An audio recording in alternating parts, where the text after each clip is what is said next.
Momentum इनका break हो गया है, समझ रहे हैं कि चीज़ें बड़ी आसान होंगी इनके लिए। ये लड़के इन कंडीशन में पहले नहीं खेले।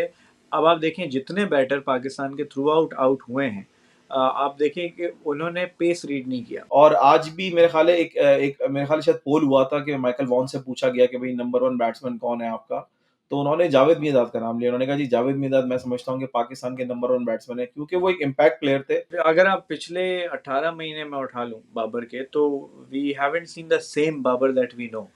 अब वो या तो कॉलर खड़े हो गए हैं, मेहनत कम हो गई है, या फिर ये साइकोलॉजिकल प्रेशर आया है कप्तानी का, मीडिया का, और जो उनके इर्द गिर्द जितने मामलात हो रहे हैं। एंड ऑफ द डे देखें, है तो वो ह्यूमन बीइंग ही ना। जितना भी आपके अच्छे बैटर या जो भी रन किए, जैसे भी किया, एक है तो इंसान। तो आप सोचें जो करोड़ों लोग एक बंदे को डिस्कस करके उम्मीदें रखी हुई हों, गालियां भी दे रहे हैं, क्रिटिसाइज भी कर रहे हैं, तो आप जितना बोल रहे हैं प्रोफेशनल क्रिकेटर है, लेकिन कहीं ना कहीं वो आपको इम्पैक्ट या अफेक्ट करता है। Hello and welcome to another episode of the cricket son की। मैं आपका होस्ट साद उस्मानी हाज़िर खिदमत है और मेरे साथ हैं उमर खान। क्या हाल है उमर? हाल तो बस थोड़े से खराब हो गए। एक्सपेक्टेशन, उम्मीदें बढ़ गई थी, लेकिन रियलिटी चेक मिल गया जी। And Australia is back on winning ways. यार हमेशा से यही डर लगता था कि ऑस्ट्रेलिया जो टीम है वो बाउंस बैक करेगी और उसने किया और अब आप फिर वही वाली बात है कि पूरी टीम नहीं खेली, उनकी यंगस्टर्स खेले और फाइट बैक किया। लेकिन समझता हूँ कि हार का ज़िम्मेदार जो है वो ऑस्ट्रेलिया की परफॉर्मेंस नहीं है बल्कि पाकिस्तान की बैड फील्डिंग है। क्योंकि आज हमने यही देखा कि पाकिस्तान ने जिस तरह की फील्डिंग की है तो ये तो गली में भी नहीं होती। वेल, ये तो है, 7 कैचेस छूटे हैं इन टोटल। और अगर आप ओवरऑल देखें तो आपके 5 में से 3 बॉलर्स ने अच्छी परफॉर्मेंस की। उनके 12 ओवर अगर आप कुल मिला के देखें तो 60 रन दे के उन्होंने कोई मेरे ख्याल से 7 या 8 आउट किए। ऑल आउट किया है आपने ऑस्ट्रेलिया को, बड़ी बात है। बट ये है कि छोटी-छोटी देखिए, टी20 मोमेंटम का गेम है। आपका पहला ओवर 21 रन शाहीन शाह ने दिए, नसीम शाह को रन पड़े। आप पहले 3 ओवर में ऑस्ट्रेलिया 50 रन कर चुका था, 3 ओवर 3 बॉल्स में। तो वो अगर आप देखें कि 147 पे उसके बाद पाकिस्तान ने उनको रिस्ट्रिक्ट किया और एंड में पाकिस्तान 15 रन से मैच हारा है, तो वो 7 कैच पकड़ लिए जाते, वो 20 रन एक्स्ट्रा रोक लिए जाते, तो पाकिस्तान ये मैच के रिजल्ट डिफरेंट होते। बट देखें, आप सिर्फ एक चीज़ के ऊपर नहीं कह सकते हारे। एक पूरे 40 ओवर का गेम था and Australia got the better of Pakistan. ठीक है, पाकिस्तान ने फाइट बैक किया, बट विद द बैट भी वो नहीं खेल सके। अगर आपको याद हो, मैंने आपको कहा था कि इन कंडीशंस में नए लड़के हैं, पहली बार ऑस्ट्रेलिया खेल रहे हैं, ये नहीं खेल पाएंगे और ये बैटिंग में उनको प्रॉब्लम्स आएंगी।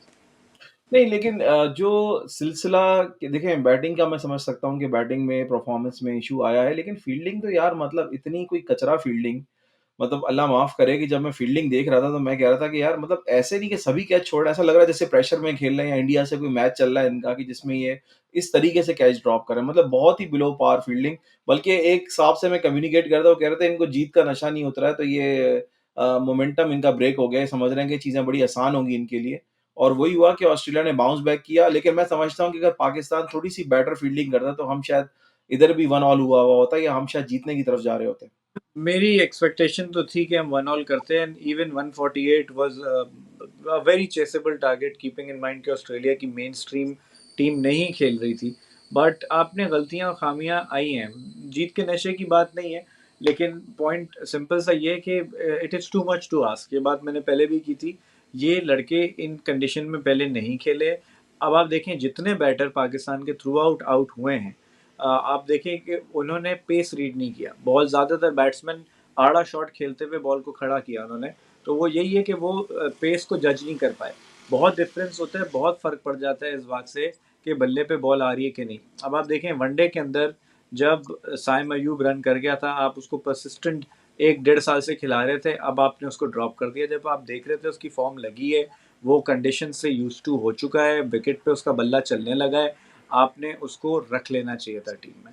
बट ठीक है, बिल्कुल। आप एक्सपेरिमेंट कर रहे थे, कभी फेल हो जाते हैं, कभी नहीं होते। लेकिन ये फिर इनजस्टिस है कि आप कोई नए लड़कों को ला रहे हो, मुश्किल जगह डेब्यू करा रहे हो, उनके करियर खराब हो जाते हैं इस तरह। बिल्कुल सही कह रहे हैं आप क्योंकि वो यही हुआ कि इवन उस्मान खान जिन्होंने अच्छी परफ़ॉर्मेंस दी, पहले तो उनका एक कैच छूट गया था। ऐसी बात नहीं कि पाकिस्तान ने खराब फ़ील्डिंग की है, ऑस्ट्रेलिया से भी कैच ड्रॉप हुए हैं, लेकिन जिस तरीके की बॉल पर वो आउट हुए हैं, वो ऐसा लग रहा था कि अब उनको वो बॉल खेलनी ही नहीं आएगी, जितनी वो बैक साइड पे जाके उसको पुल मारने की कोशिश कर रहे थे। मुझे ज़्यादातर लगा कि वो लपेटा ज़्यादा खेल रहे थे, रादर दैन क्योंकि ऑस्ट्रेलिया की बैटिंग ट्रैक के ऊपर आपने बॉल को टाइम करना होता है या प्रॉपर फ्रंट फुट पे पुल मारना होता है। लेकिन वो ये कर रहे थे कि वो बैक फुट पे गए, उन्होंने वही जो है लपेटा मारने की कोशिश की और उनसे बिल्कुल टाइम ही नहीं हुआ पेस। तो वो मतलब एक बंदा जो इतने टाइम से खेल रहा है, यानी कि उसने 50 स्कोर कर लिया है, उससे हम एक्सपेक्ट कर रहे थे कि वो इस तरह की बैटिंग नहीं करेगा, तो बहुत ही मतलब अनयूजुअल शॉट था। भाई जब उस्मान खान की विकेट गिरी है तो Pakistan was in control, 4 out हुए से उस वक्त, और पाकिस्तान 6 विकेटें हाथ में थी, 45 के करीब स्कोर करना था आखिरी 5 ओवर में, with the batsman batting on 50 plus. तो वही आपकी वाली बात, फ्रंट फुट के पुल की जो आपने बात की, अगर आप ऑस्ट्रेलियन बैटर्स को देखें, नसीम शाह की शॉर्ट गेंदों पे उन्होंने फ्रंट फुट पे पुल किया। ऑस्ट्रेलिया की विकेट पे आपको टाइम नहीं मिलता कि आप वो ट्रेडिशनल लेफ्ट पैर इधर, राइट पैर इधर, चेस्ट ओपन हिट करें। You can't do that. और आपको याद होगा पॉन्टिंग क्या क्या तरीका होता था, वो फ्रंट फुट पे पुल मारने वाले पहले शख्स थे जिन्होंने परफेक्ट किया था इस शॉट को। और अब तो खैर मॉडर्न डे क्रिकेट में हर कोई खेल रहा है, लेकिन ये एक फ़र्क है, ये छोटी छोटी चीज़ें जो आपको विद टाइम पता लगती हैं। फिर भी इरफान खान की एफर्ट थी, आखिरी ओवर के अंदर भी वो मैच में उन्होंने अलाइव रखा, सेकंड लास्ट ओवर में उन्होंने 2 चौके 1 छक्का मारा। बट बात वही है, छोटी छोटी छोटी चीज़ें। फील्डिंग की आपने जिक्र किया, फील्डिंग दोनों टीम्स की बहुत बुरी रही है। ओडीआई सीरीज जो ऑस्ट्रेलिया हारा है, तो पाकिस्तान अगर 5 कैच छोड़ा तो ऑस्ट्रेलिया ने 8 छोड़े। ये कोई किसी किस्म का बहाना नहीं है कि क्राउड में बॉल गायब हो गई थी या लाइट्स में गुम हो गई थी। ये प्रोफेशनल क्रिकेटर्स हैं, इनका काम है उस चीज़ को जज करना। जहाँ पाकिस्तान ने 6-7 कैच छोड़े हैं, वहीं पे जो कैच पकड़े हैं वो बड़े अच्छे कैच पकड़े। हारिस रऊफ, आपको याद होगा मैंने इस सीरीज के स्टार्ट पे बोला था, बिफोर द ओडीआई टी20, के हारिस रऊफ जो आपका लाडला फेवरेट है, वो इधर ऑस्ट्रेलिया के अंदर परफॉर्म कर जाएगा, वो उसने किया है। Abbas Afridi, to my surprise, उस वो वैसे बड़ा इमेच्योर बॉल करता है, मार खा जाता है, लेकिन उसने आज और पिछले मैच में, दोनों मैच में टी20 के बहुत अच्छी बॉलिंग की। फिर जो अरफात मिनास अपना डेब्यू कर रहे थे, he was very impressive. Debut age इन के बॉल पहली बार कर रहे थे पाकिस्तान के लिए, पिछले मैच भी खेले थे, तो उन्होंने भी बैटर्स को हिलने नहीं दिया। तो कुछ पॉजिटिव्स हैं, नई टीम के साथ आप खेल रहे हो, you can't win every game, but अगर सीरीज से पहले किसी भी आप पाकिस्तान क्रिकेट फैन से पूछो कि ओडीआई सीरीज आप जीत जाओ, टी20 ऑस्ट्रेलिया जीत जाए, तो आप आंख बंद करके बोलोगे हाँ भाई हमें कबूल है। नहीं, लेकिन यार ये बात ऐसा नहीं है, ऐसी बात नहीं है। बात जो इस इधर है वो ये है कि ऑस्ट्रेलिया की साइड बहुत वीकेस्ट साइड थी। मैं समझता हूँ कि मैंने आज तक इतनी इमैच्योर और इतनी week side within Australian condition नहीं देखी। तो ये पाकिस्तान के पास बहुत अच्छा चांस था कि पाकिस्तान इस टी20 सीरीज़ को भी ग्रैब करता। लेकिन मैं ख़ास बात करना चाहूँगा कि हमेशा एक रेटिंग आती है कि जी बाबर आज़म नंबर 1 है, शाहीन अफरीदी नंबर 1 है। भाई ऐसे नंबर 1 मुझे समझ नहीं आता, या बाकी खेल नहीं रहे हैं या जो काउंटिंग कर रहा है वो कुछ गलत काउंटिंग कर रहा है। ये इनकी परफॉर्मेंसेज़ आप देखो, अभी आपने बाबर की परफॉर्मेंस देखी, कोई लगी आपको परफॉर्मेंस नंबर 1 वाली? या शाहीन की परफॉर्मेंस आपको ऐसी लगी कोई नंबर 1 बॉलर बॉलिंग कर रहा है? मतलब अगर आप मुझसे पूछो यहाँ पर, मैं बहुत तनकीद करता हूँ हारिस रऊफ पे, लेकिन हारिस रऊफ मुझे एक नंबर 1 बॉलर लगा इस सीरीज़ में, जो बात है। लेकिन इनकी जो रैंकिंग्स हमेशा आ रही होती है number 1 I don't think so. मतलब अब उन्होंने क्या किया मुझे बताइए ज़रा, मतलब बाबर आज़म की क्या परफॉर्मेंस है? जब आपको चाहिए खेलना, जब आपको सीरीज़ में जिताना है, जब आपने स्टैंड लेना है, जब आपने मैच कंप्लीट करना है, आप आउट होके चले जाते हैं। जब आसान कंडीशन है तब आप खेल रहे हैं बैठ के। तो अगर आप इस तरह की परफॉर्मेंस देंगे तो मतलब कि मुझे समझ नहीं आ रहा कौन कह रहा है ये नंबर 1 है? अच्छा, जो रैंकिंग्स आई हैं वो ओडीआई का ज़िक्र है। ओडीआई में अभी हाल में ही शाहीन और बाबर दोनों नंबर 1 पे आए। तो बाबर का ऑल्दो अभी भी जो फ़ॉर्म डिप हुआ है, उसके बावजूद वो अपने 30-40 30-40 कर रहा है। लेकिन जो उसने इससे पहले पिछले 3-4 साल में जितने रन कर दिए हैं, वो इतने हैं कि अगले 10 मैच भी अगर बाबर फेल होता है, तो उसकी नंबर 1 रैंकिंग नहीं कहीं जाने वाली, क्योंकि वो बहुत लंबी लीड के ऊपर नंबर 1 पे ओडीआई क्रिकेट में। टी20 और टेस्ट के अंदर वो काफ़ी नीचे आ चुके हैं। टेस्ट में तो बहुत नीचे आ गए हैं, लेकिन टी20 में वो अब 1 से डिप कर चुके हैं। नहीं, लेकिन शाहीन, उमर उमर मैं इंटरप्ट करूँगा यहाँ पे, मैं बात कर रहा हूँ नंबर, अगे एक बंदा नंबर 1 होता है ना, उसकी एक इम्पैक्ट परफॉर्मेंस होती है। ये जो छोटा-छोटा 30-40 का जो ये एवरेज है ना, मतलब हम एक प्लेयर को कहेंगे यार एक प्लेयर एक बहुत बड़ा प्लेयर है, पाकिस्तान का सबसे बड़ा खिलाड़ी है। अक्सर लोग कहते हैं जावेद मियांदाद से भी बड़ा प्लेयर है, इंज़माम से भी बड़ा प्लेयर है।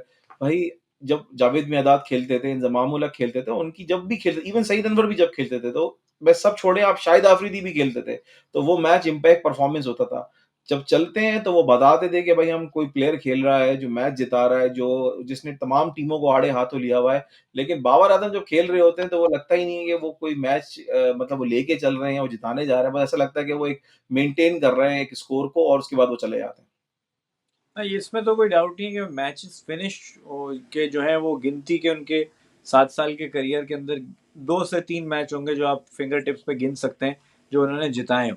जबकि एक अगर आप इतना बड़ा प्लेयर और इतने उनकी मिसालें हैं हर जगह, अब उनकी वजह से पाकिस्तान को भी इज्जतें मिली हैं। अभी हाल में ही उनका म्यूज़ियम में भी बैट रखा गया था, जो कि बहुत बड़ी बात है। बहुत बड़े बड़े नामों के सिर्फ ये एजाज़ मिला है। ब्रायन लारा के बाद बाबर आज़म और एशिया के पहले बने, पाकिस्तान के पहले बने जिनको ये एजाज़ मिला।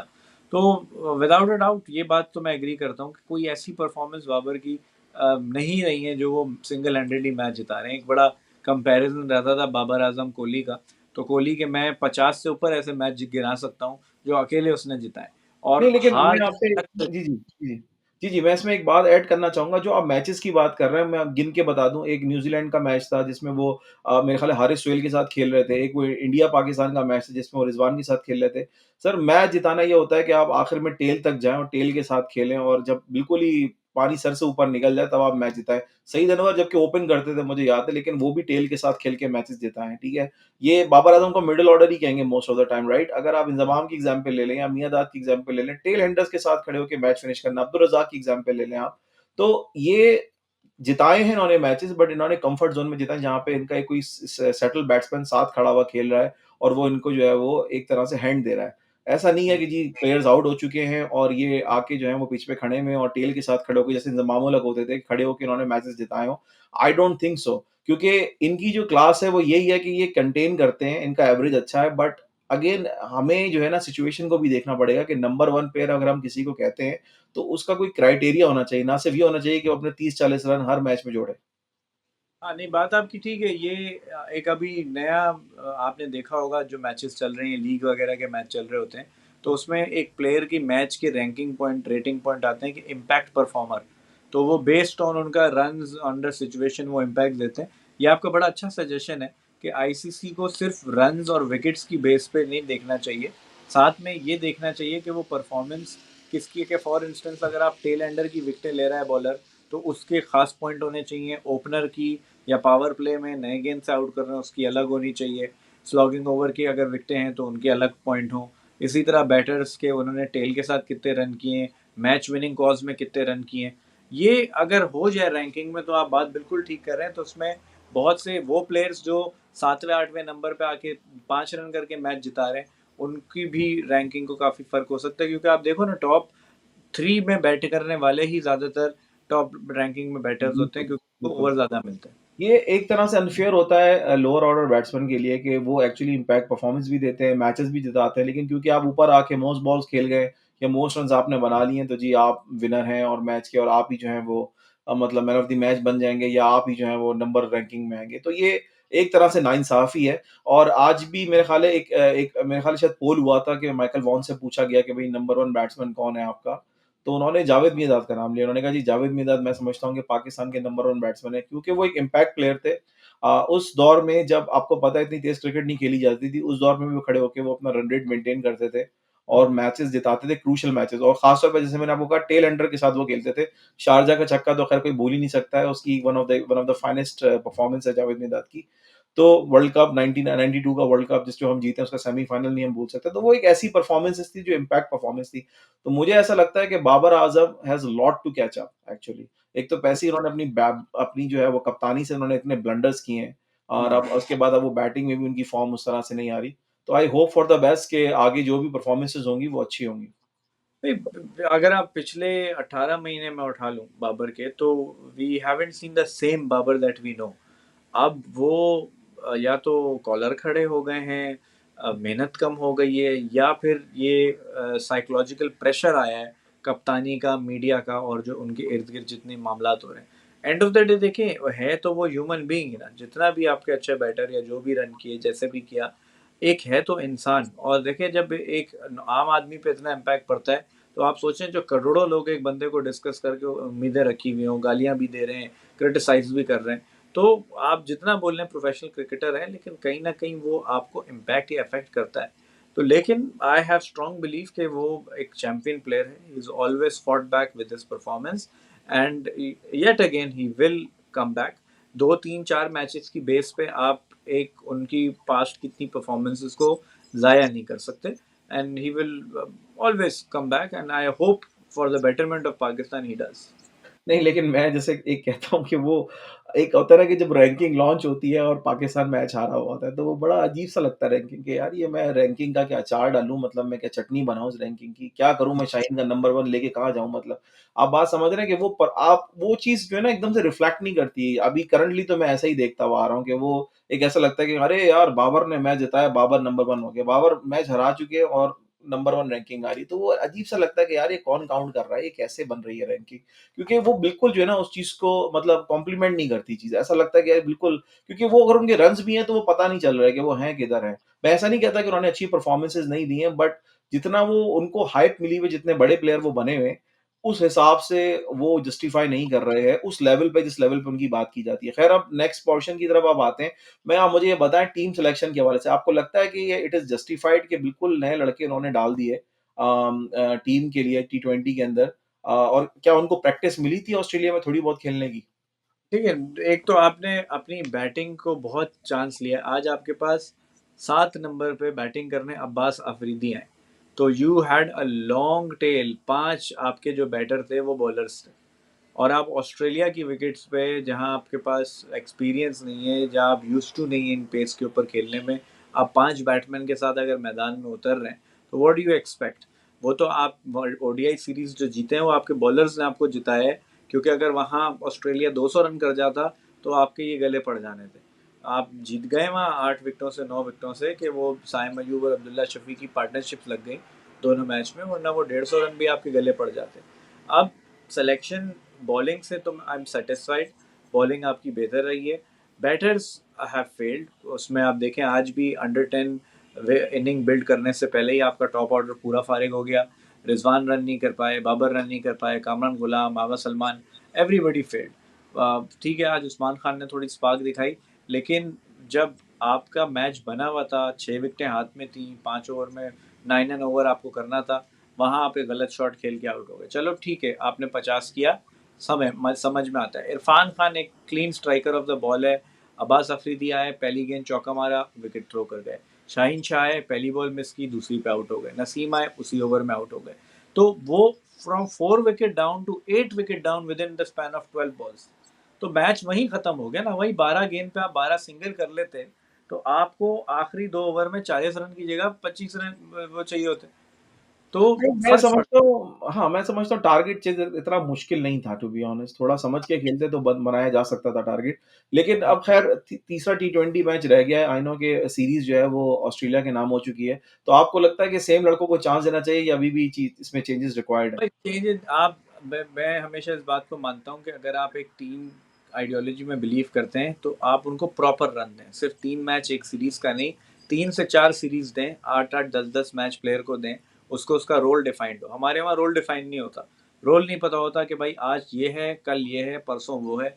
हमारा सैड पार्ट ही यही है ना कि आप कितने डोमेस्टिक के जो परफॉर्मर हैं, जो 3 नंबर पे खेलते हैं, ओपन करते हैं, वो पाकिस्तान टीम के अंदर 5वें या 6ठे पे खेल रहे हैं। तो भाई जिसकी जो स्ट्रेंथ है, जो जिस जगह पे यूज़ टू है, आप उधर उसको मैक्सिमम यूटिलाइज़ करें। आप प्लेयर की पूरी एल्गोरिथम चेंज कर देते हैं कि वो एक कुछ होते हैं जो फास्ट बॉलर अच्छा खेलते हैं, कुछ हैं जो सर्कल अच्छा खेलते हैं, कुछ हैं स्पिनर अच्छा खेलते हैं। जब आप उनको उनकी स्ट्रेंथ के हिसाब से यूज़ नहीं करेंगे और फिर बोलेंगे स्कोर शीट पे भाई ये तो जल्दी आउट हो गया। तो आपने कितने करियर बर्बाद किए हैं, टफ कंडीशन में प्लेयर के डेब्यू करा के out of social media pressure या आवाम का प्रेशर, ये परफॉर्मर है इसको खिलाया क्यों नहीं खिलाते, आप ऐसे मेक श्योर करते हो ऐसी कंडीशन में खिलाओगे वो फेल हो। तो क्रिकेटर है, कोई भी जान के आउट नहीं होता। लेकिन मैंने आपको सीरीज के पहले बोल दिया था कि ये लड़कों से नहीं खेला जाएगा, it is too much to ask. और वही हुआ, आप देख लें, सिली एरर्स करके आउट हुए। और इतना भी ये नहीं कि इनको और टाइम चाहिए या उन विकेट्स के ऊपर और खेला जाए। अब हारिस की परफॉर्मेंस की वजह ये थी वो इन कंडीशन से यूज टू था। वो यहाँ खेला है तभी उसने परफॉर्म किया है, मुझे पता था कि वो इधर यूज टू है। तो आपको या तो प्लेयर्स को अपनी लीग्स में ज़्यादा भेजना चाहिए, इधर के टूर कराएं, या फिर ये कि प्लेयर को थोड़ा टाइम पहले बुला लिया जाए। जब आप ओडीआई पे आए थे उसी वक्त इन लड़कों को लाते, ताकि वो नेट्स में खेलें, ग्राउंड में प्रैक्टिस करें, तो उनको थोड़ा विकेट का अंदाजा हो। अच्छा ये बताएँ उमर कि अब तो ख़ैर मैंने जैसे बताया कि लास्ट टी20 है, मैं तो समझता हूँ फिर कि जी तमाम चीज़ों को भुला के और अपनी जो प्रेशर को सब चीज़ों को रिलीज़ करके एक धुआँधार परफ़ॉर्मेंस दें और जैसे जैसे उनको लगे नहीं कि जी फर्स्ट टाइम खेल रहे हैं या सीरीज़ हार चुके हैं, just go with your game. लेकिन जो अभी हम जो देख रहे हैं इसके साथ-साथ इंडिया साउथ अफ्रीका की भी सीरीज़ चल रही है, तो उसके बारे में आपकी क्या राय है? भाई एक तो ये वर्ल्ड कप फाइनल रिपीट था। साउथ अफ्रीका ने काफ़ी हंगामा किया कि हमारे साथ चीटिंग हुई, हमारा कैच पकड़ा नहीं था, वो छक्का था। तो अभी इंडिया ने छक्के छुड़ा दिए हैं साउथ अफ्रीका के। जो ये सीरीज़ हुई है, जो इंडिया ने किया है, पहला मैच जीते, दूसरा मैच साउथ अफ्रीका बड़ा ज़बरदस्त 1 ऑल किया, लो स्कोर पे इंडिया को रोक दिया। तकरीबन कोई 126 रन पे रिस्ट्रिक्ट करके वहाँ भी लड़ गया था इंडिया, 7 आउट कर दिए थे। लेकिन वो 1 ऑल सीरीज़ हो गई, तो हमें लगा कि हाँ यार ये सीरीज़ मज़ेदार हो सकती है। तीसरे मैच में इंडिया ने 200 प्लस स्कोर किया और तकरीबन क्लोज मार्जिन से साउथ अफ्रीका वो मैच हारा। लेकिन ये जो अभी आखिरी फोर्थ टी20 हुआ है, उसमें तो इंडिया ने ना हद ही पार कर दी। साउथ अफ्रीका के बॉलर्स को गली के बच्चों की तरह मारा है, 20 ओवर में 283 स्कोर किया है। अब ये दूसरी दफा हुआ है पिछले 3 महीने के 6 महीने के टाइम में कि इंडिया ने 280 20 ओवर में क्रॉस किया। हाल में जिम्बाब्वे ने रिकॉर्ड बनाया 344 का, but that was not against a test playing nation. But against South Africa 283, first time ever we seen के टी20 मैच के अंदर दो प्लेयर्स ने 100 किया। तो संजू सैमसन ने 100 किया है, उनके साथ फिर तिलक वर्मा ने 100 किया है। तिलक वर्मा का ये इस सीरीज में अगेंस्ट साउथ अफ्रीका दूसरी सेंचुरी है। तो इतनी कंसिस्टेंसी से ये टी20 में 100 पे 100 बना रहे हैं। और ये एक चीज़ और जहन में याद रखें, ये इंडिया की सेकेंड 11 खेल रही है। इनकी मेन टीम इस वक्त ऑस्ट्रेलिया में मौजूदा टेस्ट की तैयारी कर रही है। 22 नवंबर से उनकी टेस्ट सीरीज है, जो डिसाइड करेगी कि आया इंडिया टेस्ट चैंपियनशिप का फाइनल खेलेगा या नहीं। तो hats off performance by India, and they deserve to win. Champions हैं, उन्होंने शो किया वंस अगेन कि वो चैंपियंस क्यों हैं। नहीं है, बहुत अच्छी परफ़ॉर्मेंस है इंडिया की। आई नो कि उनका एक टफ़ टाइम गुज़रा है न्यूज़ीलैंड के साथ बट दे बाउंस बैक और हमेशा की तरह उन्होंने एक अच्छा परफ़ॉर्म किया है। ख़ैर आने वाले वक़्तों में पाकिस्तान की एक सीरीज़ आने वाली है जिसमें हमारे बाबर आज़म जो है वो शाइन करेंगे इंशाल्लाह। जिसको ख़ास तौर पे कहते हैं पाकिस्तान वर्सेस ज़िम्बाब्वे या ज़िम्बाब्वे सीरीज़ राइट? आई अच्छा, नो कि मैं इस बात पे मैं एक बात ये करना चाहता हूँ, इस वक्त अगर हम स्टैट्स स्क्रीन के ऊपर भी दिखा सकें, कि बाबर आजम का जो सबसे कम एवरेज है वो जिम्बाब्वे के अगेंस्ट है। उसका जो सबसे हाईएस्ट एवरेज है वो सीना कंट्रीज के अगेंस्ट है। उसकी 80% सेंचुरीज और half centuries South Africa, England, New Zealand और इन टीम्स के अगेंस्ट है। तो जिम्बाब्वे के अगेंस्ट तो वो हमेशा फेल हुआ है। जिम्बाब्वे में तो उसने रन गिने चुने यानी एक कि आधा। आप कोई उम्मीद ना समझें अभी भी कमिंग सीरीज़ में, आप ये कहना चाह रहे हैं? मैं आपको ये बता रहा हूँ कि लोगों ने जो जिम्बाबर जिम्बाबर कर दिया है। तो अगर आप स्टैट्स देख लें तो आप देख लें कि जिम्बाब्वे के अगेंस्ट बाबर आजम के बड़े स्कोर हैं ही नहीं। उसके बड़े स्कोर हैं सारी बड़ी टीम के अगेंस्ट। तो ये पता नहीं लोग, एक तो सोशल मीडिया पे भी एक हाइप और चीज़ें आती हैं। ये ठीक है कि जो एक डबल सेंचुरी ओडीआई में स्कोर हुई थी, वो फ़खर ने जिम्बाब्वे के अगेंस्ट ही की थी। लेकिन जो बाबर हैं वो हमेशा जिम्बाब्वे के अगेंस्ट ज़्यादातर फेल ही हुए हैं, ही हैज़न्ट स्कोर बिग यानी कभी। हम यही मैं कहना चाह रहा हूँ कि हम कुछ मतलब अच्छे की उम्मीद ना रखें अब जो कमिंग कमिंग ज़िम्बाब्वे सीरीज़ आ रही है, भाई उसमें देखिए, होता क्या है, प्लेयर आपका जो सबसे बड़ा होता है ना, उसमें सबसे ज़्यादा उम्मीदें भी होती हैं, सारी छुरियों के रुख उसी की तरफ से होते हैं। लेकिन ठीक है, अब लोग ये भी बोलेंगे भाई वो स्टैट्स का प्लेयर है लेकिन असली में प्लेयर नहीं है। लेकिन मैं थोड़ा सा डिसएग्री करूँगा। कोई स्टैट्स इतने बड़े या इतनी लंबे रैंकिंग पे नहीं, कोई वो फुप्पो का लड़का नहीं है आईसीसी की। कोई उसकी परफॉर्मेंसेज हैं और तभी वो यहाँ तक पहुँचा है। हम असल में हमारी शॉर्ट टर्म मेमोरी होती है। हम सिर्फ रीसेंट फॉर्म देखते हैं और उसकी बेस पे कहते हैं कि भाई बंदा ज़ाया है, इसको बाहर कर दो। लेकिन बहुत सारे फैक्टर्स हैं। कप्तानी का प्रेशर, इंटरनल सियासत, टीम के अंदर की डिविजन्स, फिर आपका मीडिया का प्रेशर, आवाम का प्रेशर, ये सारी चीज़ें एक इंसान को साइकोलॉजिकली पागल कर देती है। तो उसके बाद अगर एक प्लेयर परफॉर्म मेंटली नहीं कर पा रहा है, तो ये आपकी गलती है। सारे बड़े क्रिकेटर इस वक्त ये कह रहे हैं Babar Azam should take a break. 3 महीने का ब्रेक ले जाए, जहन तौर पे फ्रेश हो गया है। प्रेशर में प्लेयर नहीं खेल सकता, he has to refresh himself, come back after a break और फिर वापस वहीं से कंटिन्यू करें जहां जिस बाबर को हम जानते हैं, जिस बाबर को हम नंबर 1 कहते हैं। नहीं, लेकिन पता है आपको ये पाकिस्तान की बात है कि ही नोज़ कि if he moved out and Pakistan start winning, people start forgetting him, right? And obviously selection team को भी प्रॉब्लम होगी कि भाई नहीं लेना है वापस। तो पाकिस्तान में अपनी जगह कोई छोड़ना चाहता नहीं है और उसको पता है कि अगर मैं जगह छोड़ूँगा और कोई और आके मिडल ऑर्डर में परफ़ॉर्म करने लगा, जैसा आपने कहा कि हमारी शॉर्ट टर्म मेमोरी है, तो शॉर्ट टर्म मेमोरी में बाबर कब गायब हो जाएँगे हमें पता भी नहीं चलेगा। वही तो तो आप देखें टेस्ट में बाबर को बिठाया और पहले वो के बाद खेले तो पाकिस्तान दोनों टेस्ट जीत गए। कामरान गुलाम उनकी जगह खेले। 100 किया उन्होंने अपने डेब्यू पे। तो वो नहीं आप देख लें कि यहाँ पे कामरान गुलाम और बाबर दोनों हैं। बाबर ने अपना स्पॉट ही खेला है। तो that is too big of a name and too big of a performance to just be forgotten in one series. आप ये थोड़ा दिल बड़ा करना होगा। ये बोर्ड का काम है, मैनेजमेंट, कोच, कप्तान का काम है कि वो प्लेयर को कॉन्फिडेंस में लेके उसको रेस्ट कराए, उसको ब्रेक दे, जो उसको जिस चीज़ की अशद ज़रूरत है, वो प्रोवाइड की जाए, वरना आप अगले 6 महीने में Babar will actually become a नहीं, नोबडी अगर आप उनको प्रेशर जी, देते जी। मैं एक्चुअली देखना चाहता हूँ, सॉरी टू इंटरप्ट, एक्चुअली मैं ये देखना चाहता हूँ कि बाबर पाकिस्तान को मैच जितवाएँ। That's all we need. चाहे वो 40 रन बनाएँ, चाहे वो 30 रन बनाएँ, चाहे वो 100 रन बनाएँ, पाकिस्तान को वो मैच फिनिश करके दें और मिडल में आएँ। अब उनकी ज़रूरत मिडल में है, हर दफ़ा जंप करके ओपनर नहीं जाना है आपने। पिछले टी20 में आप वन डाउन आए, आपने कहा, "अरे भाई!" रिज़वान से आपने बातचीत करी और फिर आप ओपनर आ गए। अब जब आपको पता है कि जी मिडल ऑर्डर में आपकी ज़रूरत है, तो आप मिडल ऑर्डर में ही आके परफ़ॉर्म करें और मैच फिनिश करें।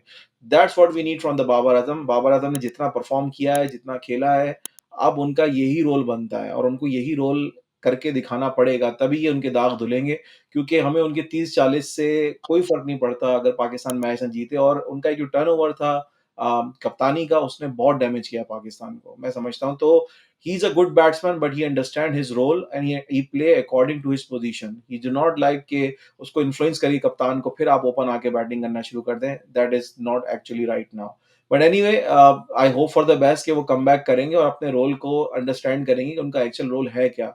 ही is the backbone of the team and he has to play as a backbone of the team, not play freely और something as an opener. You are not an opener, you never been an opener.